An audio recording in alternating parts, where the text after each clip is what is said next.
की जांच के लिए गठित की गई समिति। बिहार के शैबाल गुप्ता और जैन साध्वी आचार्य चंदना को पद्मश्री पुरस्कार। बक्सर में संदिग्ध परिस्थितियों में 6 लोगों की मौत, मामले की जा रही है जांच।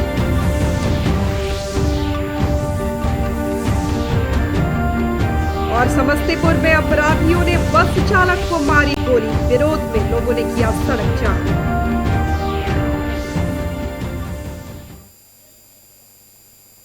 नमस्कार, मैं हूं तन्वी और अब आइए खबरों को देखते हैं विस्तार से। रेलवे बोर्ड की विभिन्न परीक्षाओं के रिजल्ट में संशोधन की मांग को लेकर अभ्यर्थियों ने आंदोलन के आलोक में रेल मंत्रालय ने परीक्षाएं स्थगित कर दी। यह स्थगन आदेश आरआरबी के एनटीपीसी रिजल्ट और ग्रुप डी की परीक्षा में कथित धांधली के बाद जारी किया गया है। मंत्रालय ने मामले की जांच के लिए कमेटी भी गठित कर दी है। रेल मंत्री अश्विनी वैष्णव ने आंदोलन कर रहे छात्रों से कानून व्यवस्था बनाए रखने की अपील की संपत्ति को अगर जलाते हैं, खुद की संपत्ति पे अगर अटैक करते हैं, उसको डिस्ट्रॉय करने की कोशिश करते हैं, तो उसमें जो प्रक्रिया पुलिस की होती है वो होनी अगर हुई है, मेरी बात आप इसमें स्पष्ट रखिए कि मैं छात्रों को कह रहा हूं कि आपकी संपत्ति है, आप अपनी संपत्ति को जलाने के लिए क्यों बाहर निकले। और हम आपकी बात को शुरू से सुन रहे हैं। जिस दिन आपने पहले पॉइंट रखा उसी दिन हमने तुरंत इसका, जैसे ही दूसरे दिन ही मेरे नज़र में आ गई थी बात ये, और दूसरे दिन मैंने तुरंत सारा ये टेबल मंगवाया कि आप मुझे एग्जैक्ट बताओ हर एक लेवल पे क्या वैकेंसी है। रेलवे बोर्ड की विभिन्न परीक्षाओं में रिजल्ट में संशोधन की मांग को लेकर अभ्यर्थियों का आंदोलन कल भी जारी रहा। अभ्यर्थियों ने प्रदेश के कई स्टेशनों पर ट्रेनों का परिचालन बाधित किया। इससे यात्री भी परेशान हुए। गया रेलवे जंक्शन पर ट्रेन में जमकर तोड़फोड़, आगजनी और पुलिस तथा छात्रों के बीच पत्थरबाजी की घटना हुई। इस दौरान छात्रों ने गया जंक्शन के अलावे दूसरी संपत्ति को भी नुकसान पहुंचाया। रेलवे सुरक्षा बल और छात्रों के बीच पत्थरबाजी हुई। छात्रों के हंगामे को नियंत्रण करने के लिए पुलिस की ओर से आंसू गैस छोड़े गए। अभ्यर्थियों के विरोध प्रदर्शन के कारण पिछले 2 दिनों से प्रदेश में रेल सेवाओं पर असर पड़ा है। इस घटना के बाद प्रदर्शनकारी अभ्यर्थियों को हिरासत में भी लिया गया। जिलाधिकारी डॉक्टर त्यागराज गया जंक्शन पर पहुंचकर स्थिति का जायजा लिए। उन्होंने बताया कि उपद्रवियों को चिन्हित कर कार्रवाई की जाएगी। रेलवे की संपत्ति को नुकसान पहुंचाना ठीक नहीं है। अभी सिचुएशन कंट्रोल में है।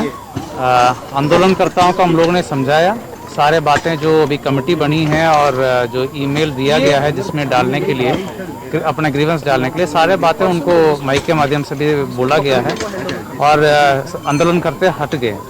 लेकिन कुछ असामाजिक तत्व जो हैं बीच बीच में आकर के डिस्टर्ब कर रहे हैं, उनको चिन्हित की जा रही है। कुछ लोगों को डिटेन की गई है और उन लोगों को चिन्हित करके कानूनी कार्रवाई की जाएगी। और अभी हम लोग रेलवे अथॉरिटीज के संपर्क में हैं, सब लोग यहाँ उपस्थित हैं। हम लोग जो ट्रेन हैं उसको सिक्योर करने का योजना बना करके, ताकि रात में कोई घटना नहीं हो, उस पर हम लोग ध्यान दें। इसी बीच अभ्यर्थियों के उग्र प्रदर्शन को देखते हुए रेलवे बोर्ड ने पूरे मामले की जांच के लिए समिति गठित की है। यह जानकारी देते हुए पूर्व मध्य रेलवे हाजीपुर के सीपीआरओ राजेश कुमार ने छात्रों से शांति बनाए रखने की अपील की है।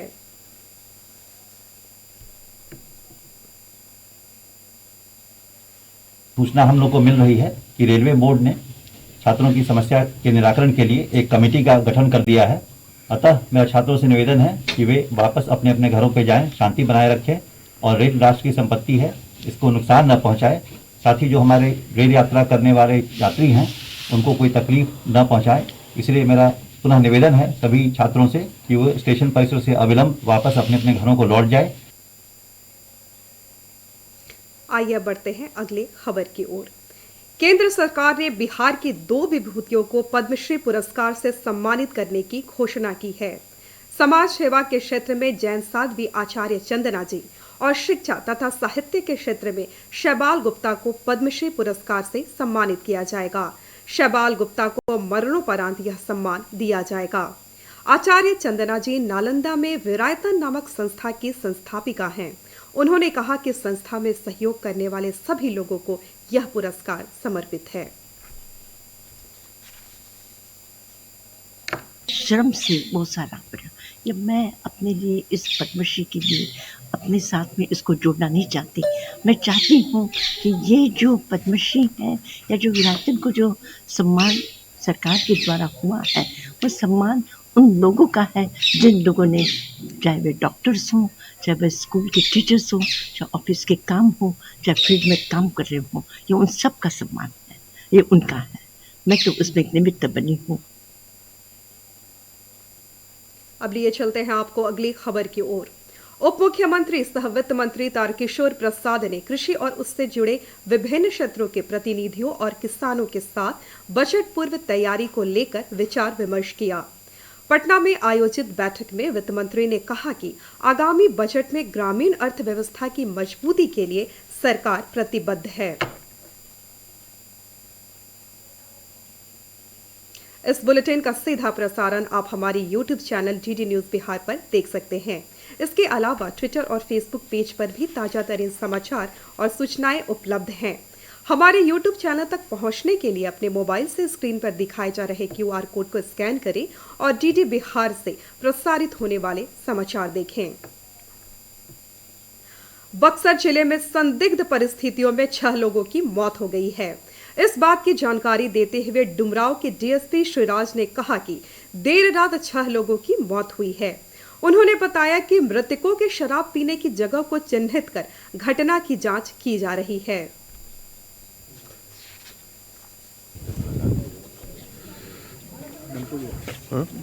हम सारे गांव में अभी कुल 6 व्यक्तियों की अभी मृत्यु हुई है और इस पे अभी हम लोग एक व्यक्ति अभी हॉस्पिटल में भर्ती हैं, इलाजरत है और पोस्टमार्टम के बाद ही हम लोग इसमें कुछ आने में सक्षम होंगे। जिस जगह पे इन्होंने शराब पिया है उस जगह को हम लोगों ने चिन्हित किया है। वहाँ से कुछ चीज़ें की बरामदगी भी हुई है जो कि पुष्टि करती है कि लोग वहाँ पे शराब पिए।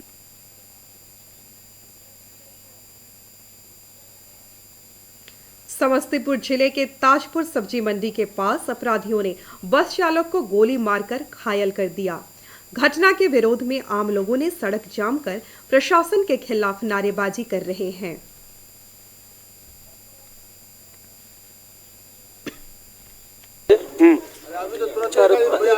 बुलेट ले हुआ था, पल्सर से आया पीछे, सवारी के लिए रोका, आगे गोली चलाने लगा। मौके पर थाना प्रभारी JK शर्मा ने बताया कि पुलिस स्थिति को नियंत्रण करने के साथ ही मामले की छानबीन कर रही है। तो क्रिमिनल को पकड़ने के चक्कर में है तो यहाँ पर देख रहे हैं कि लोग रोड जाम कर दिए हैं। पहले रोड जाम कराए, उसके बाद ना हम लोग क्रिमिनल के पीछे पकड़ने की कार्रवाई करेंगे। गोली लगा है तो अभी तो हम लोग छानबीन नहीं कर रहे हैं उसको। देश भर में चल रहे आजादी के अमृत महोत्सव के माध्यम से हम उन महान हस्तियों को याद कर रहे हैं जिन्होंने देश की आजादी में अपना अहम योगदान दिया है। इसी कड़ी में पेश है स्वतंत्रता सेनानी और 8वें राष्ट्रपति रामास्वामी वेंकटरमन और लेखक आचार्य सीताराम चतुर्वेदी की कहानी।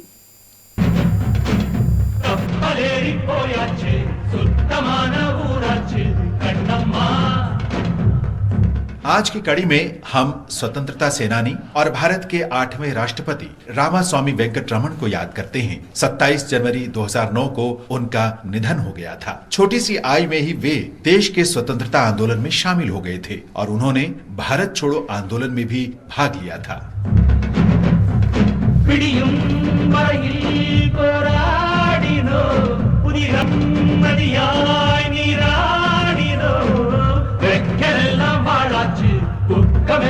वेंकटरमन का जन्म 4 दिसंबर 1910 को मद्रास प्रेसिडेंसी के तंजौर जिले के राजामदम गांव में हुआ था। उन्होंने मद्रास विश्वविद्यालय में कानून की शिक्षा प्राप्त की और 1935 में मद्रास उच्च न्यायालय तथा भारत के उच्चतम न्यायालय में वकालत की। वकालत करने के साथ साथ वे देश के स्वतंत्रता आंदोलन में भी भाग लेते। 1942 के भारत छोड़ो आंदोलन में उनकी सक्रिय भागीदारी के कारण उन्हें भारत रक्षा नियमों के तहत 2 साल के लिए हिरासत में रखा गया। इस दौरान कानून में उनकी रुचि लगातार बनी रही। 1946 में जब ब्रिटिश साम्राज्य से भारतीय हाथों में सत्ता का हस्तांतरण नजदीक था, भारत सरकार ने वेंकटरमण को मलाया और सिंगापुर में जापानी कब्जे के दौरान सहयोग के अपराधों के आरोप में भारतीय नागरिकों के बचाव के लिए इन देशों में भेजे गए वकीलों के पैनल में शामिल किया। उन्होंने भारत के संविधान का मसौदा तैयार करने में भी मदद की, जिसे 1950 में लागू किया गया।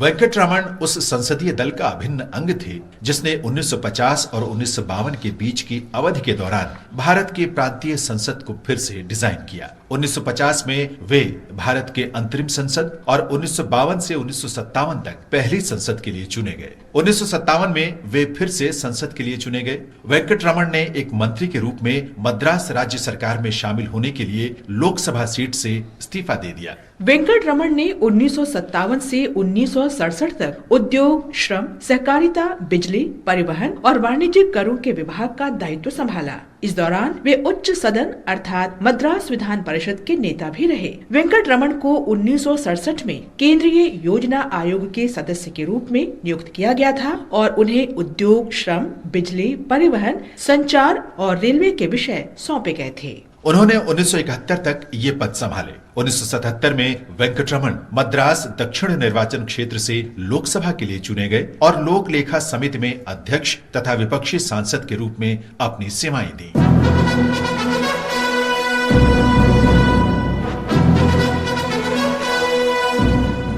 1980 के दशक में केंद्रीय रक्षा मंत्री रहते हुए वेंकटरमण को भारत के मिसाइल कार्यक्रम की शुरुआत करने का श्रेय है। उन्होंने एपीजे अब्दुल कलाम को मिसाइल कार्यक्रम की जिम्मेदारी सौंपी और संपूर्ण मिसाइल प्रणाली को समेकित किया तथा इसे एकीकृत निर्देशित मिसाइल विकास कार्यक्रम का नाम दिया।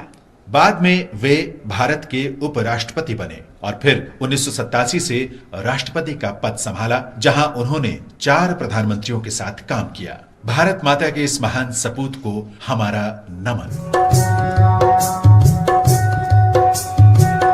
हम शिक्षक और लेखक आचार्य सीताराम चतुर्वेदी को भी याद कर रहे हैं, जिनका जन्म 27 जनवरी 1907 को उत्तर प्रदेश के वाराणसी में हुआ था। सीताराम चतुर्वेदी ने हिंदी, संस्कृत और अंग्रेजी में 70 से अधिक नाटक लिखे और कई अन्य में निर्देशन, मंचन और अभिनय भी किया। 1935 में उन्होंने निबंधों और व्याख्यानों के साथ महामना मदन मोहन मालवीय के जीवन के बारे में लिखा। 1972 में उन्होंने भारत सरकार के सूचना और प्रसारण मंत्रालय के प्रकाशन विभाग की आधुनिक भारत के निर्माता श्रृंखला के अंतर्गत महामना की जीवनी लिखी। सीताराम चतुर्वेदी बॉम्बे के पृथ्वी थिएटर में सक्रिय भागीदार थे और उन्हें अभिनव भारत की उपाधि से सम्मानित किया गया था। उन्होंने भाषा, व्याकरण, साहित्य, नाटक, रंगमंच आदि पर 250 से अधिक पुस्तकें लिखी। उन्होंने तुलसीदास तथा वल्लभाचार्य की जीवनी लिखी और कालिदास के संग्रहित रचनाओं का संपादन किया।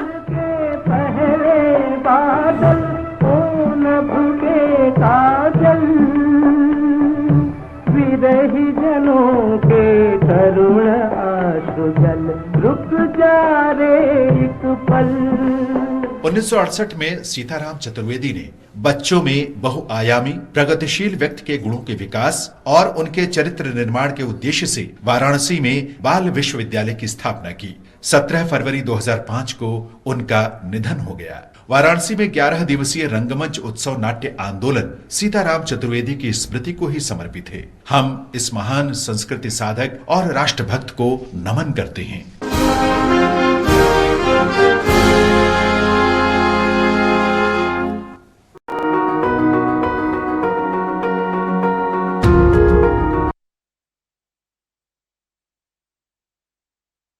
मुख्य समाचारों पर एक बार फिर। रेलवे बोर्ड ने स्थगित की भर्ती परीक्षाएं, मामले की जांच के लिए गठित की गई समिति। बिहार के शैवाल गुप्ता और जैन साध्वी आचार्य चंदना को पद्मश्री पुरस्कार।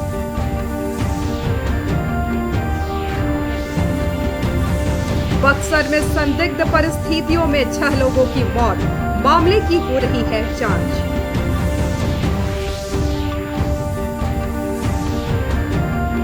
और समस्तीपुर में अपराधियों ने बस चालक को मारी गोली, विरोध में लोगों ने किया सड़क जाम।